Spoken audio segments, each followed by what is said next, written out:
திருமாலின் தச அவதாரங்கள். 4ஆம் அவதாரம் நரசிம்ம அவதாரம். ஸ்ரீஹரி எடுத்த வராக அவதாரத்துல தன்னுடைய உடன் பிறப்பாகிய ஹரண்யட்சனை கொன்றுவிட்டார் என்று கேட்டதும் இரண்யகசிபுவுக்கு தாங்க முடியாத துயரம் ஏற்படுது. அதனால் அவனுக்கு ஸ்ரீமன் நாராயணன் மீது சொல்ல முடியாத கோபம் ஏற்படுது. உடனே சூலத்தை தன் கையில் எடுத்தான். தன் அரக்கர்குல கூட்டத்தை கூட்டி அவர்களிடம், அரக்கர்குல கொழுந்துகளே, நீங்கள் என் கட்டளைக்கு கீழ்ப்படிந்து உடனே செயலாற்றுங்கள். எனது தமையனின் இறப்புக்கு காரணமான நாராயணனையும் தேவர்களையும் ஒட்டுமொத்தமாக அழிக்க வேண்டும். நீங்கள் உடனே புறப்பட்டு போய் அந்தணர்கள், தேவர்கள், பசுக்கள் முதலியவற்றை துன்புறுத்தி கொல்லுங்கள் என்றான். இரண்யகசிபுவின் கட்டளையை ஏற்ற அரக்கர்கள் நோன்பு விரதமுற்ற பெரியோர்களையும் அந்தணர்களையும் கொன்று குவித்தனர். யாராலும் வெல்வதற்கரிய வீரத்தை தான் பெற்றால் அன்றி நாராயணனை ஒழிக்க முடியாது என்று உணர்ந்தான்.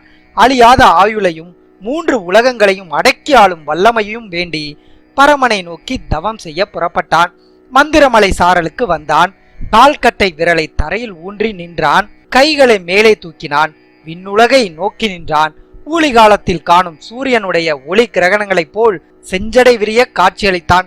உக்கிரமான தவத்தில் பிரம்மதேவனை நோக்கி ஏகாக்கிர சித்தத்துடன் ஆழ்ந்தான்.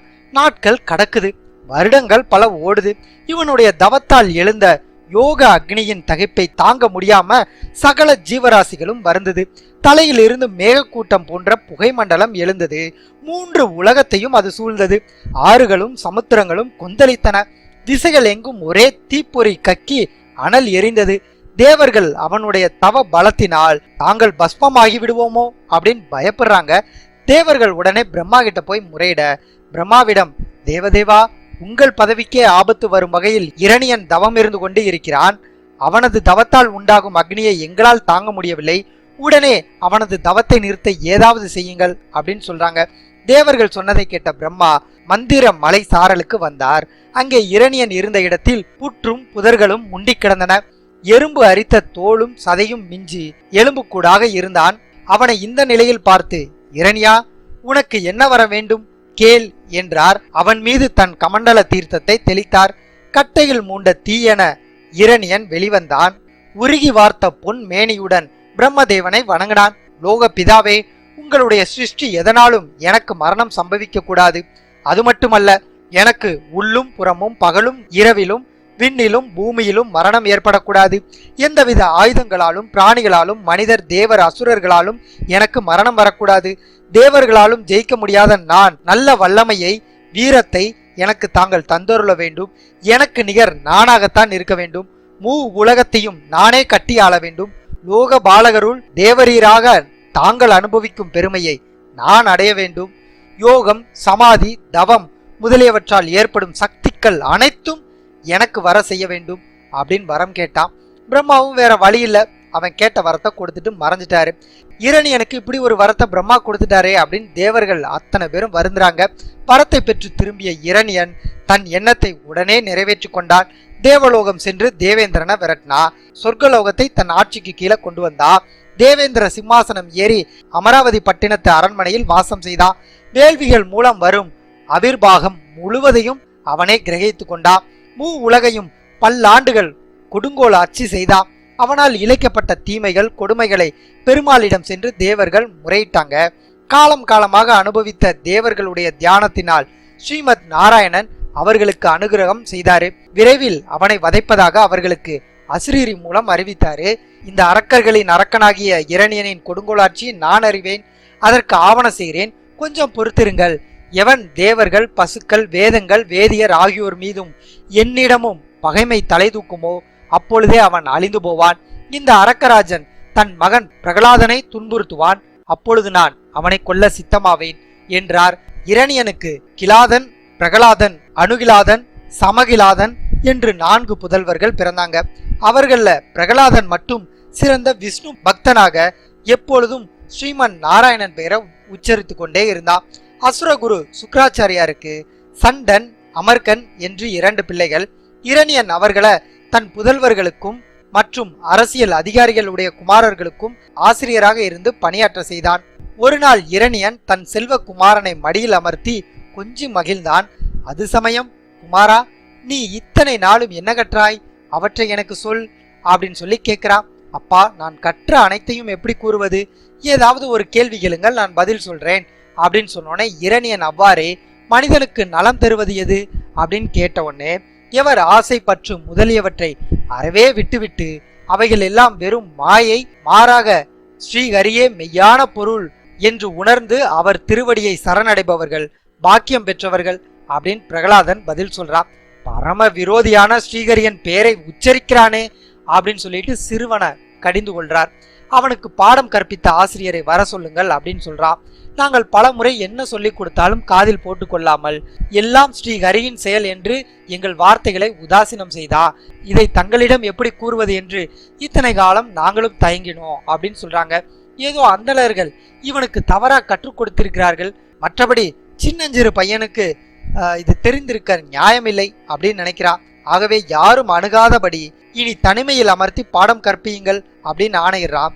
பின்பு பிரகலாதன் அறிவு கூர்மையை பார்த்து அவனிடம் ஆசிரியர்கள் கேட்டாங்க, அப்பனே பிரகலாதா, மற்றவர் யாருக்கும் இல்லாத இந்த மாறான புத்தியை உனக்கு யார் கற்பித்தது?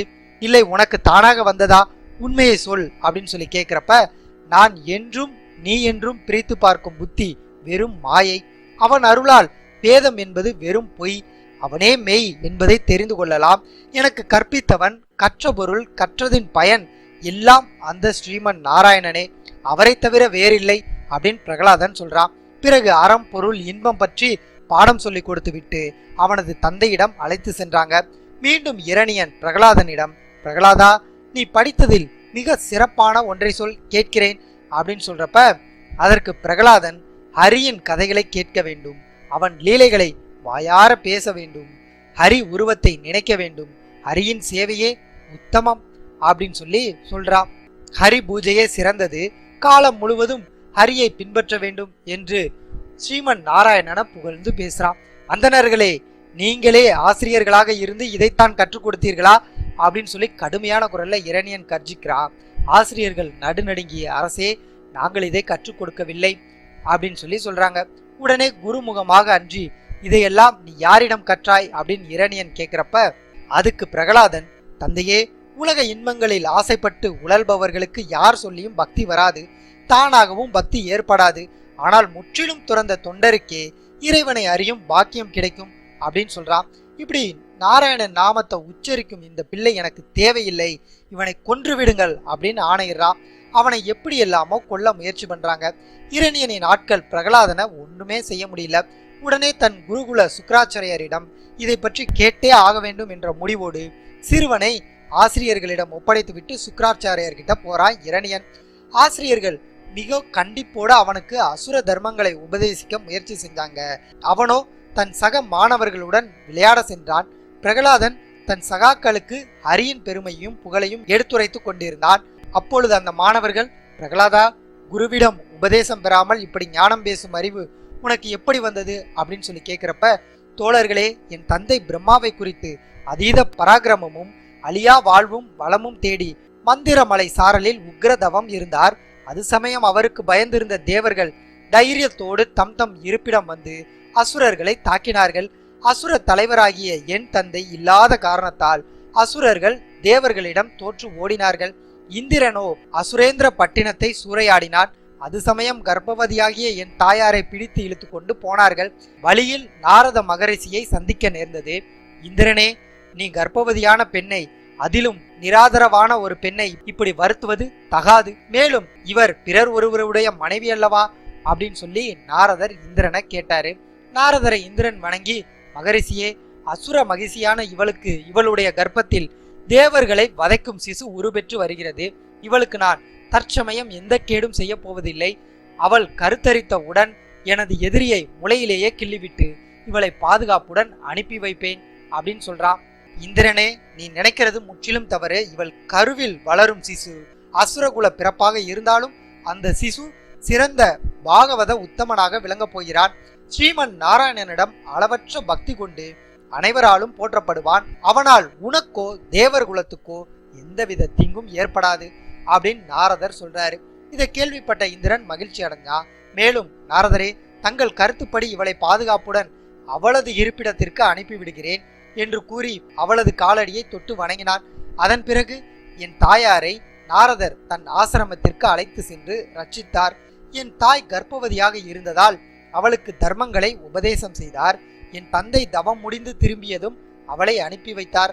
அச்சமயம் கேட்ட உபதேசங்களை என் தாயார் தந்தையின் மீதுள்ள பற்றுதலால் மறந்துவிட்டாள். ஆனால் கருவில் இருந்த நான் உபதேசங்களை கேட்டேன், அதை மறக்கவில்லை. எனவேதான் நான் பிறக்கும் போதே ஸ்ரீமன் நாராயணனிடம் அளவற்ற பக்தியோடு பிறந்தேன்.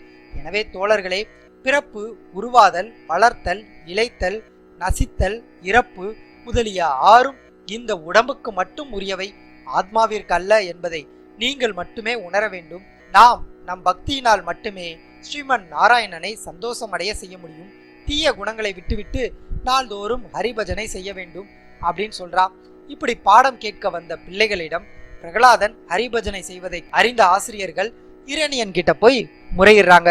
கடும் கோபம் அடைந்த இரணியன் பிரகலாதனை இழுத்து கொண்டு வரும்படி ஆணையிடுறான். பிரகலாதன் வந்ததும் இடி முழங்குவது போல கர்ஜிக்கிறான். 3 உலகங்களும் என் பெயர் சொன்னாலே நடுநடுங்குகிறது. சகல லோகங்களும் எனக்குள் அடங்கி கிடக்கின்றன. தேவாதி தேவர்கள் எல்லாம் என்னிடம் மதிப்பு வைத்து என் பேச்சை கேட்டு நடக்கிறார்கள்.